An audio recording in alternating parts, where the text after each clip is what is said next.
విశ్వక్సేనాయ నమః.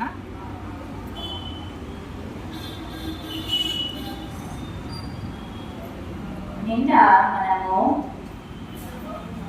శ్రీ వాల్మీకి రామాయణం పాదుకా పట్టాభిషేకం వరకు అనగా బాలకాండ, అయోధ్యకాండ దాదాపుగా పూర్తి చేసుకున్నాం.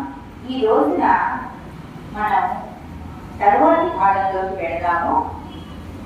సీతారామ లక్ష్మణులు వనవాసం చేయాలనిపించారు. వారు గంగా నది తీరాన్ని గుహుడి సహాయంతో దాటారు. అటు తర్వాత వారు అత్రి మహాముని ఆశ్రమానికి చేరతారన్నమాట. ఆ అత్రి మహాముని ఉన్నటువంటి చోటు ఆయనకు ఎంతో తపశక్తి కలిగినటువంటి భార్య ఉంటుంది. ఆవిడ అనసూయాదేవి.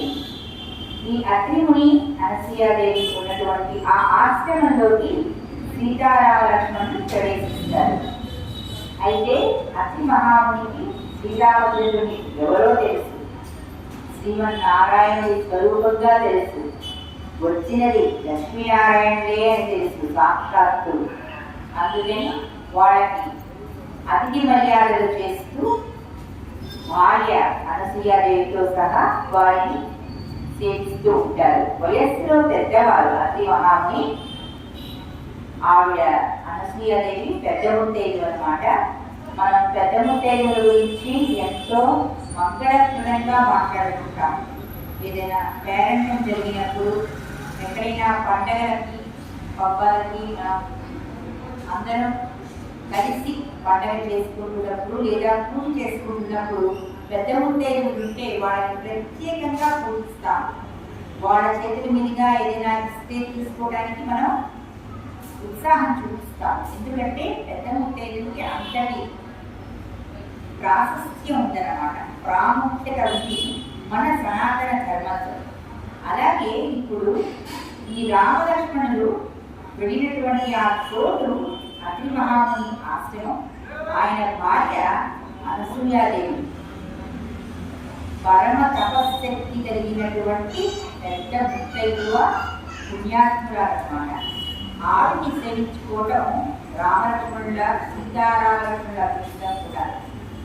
సీతాదేవిని ఆవిడ కుశల ప్రశ్నలు వేసి, అమ్మా నీ గురించి, నీ వివాహం ఎలా జరిగింది, నీ వృత్తాంతం చెప్తావా?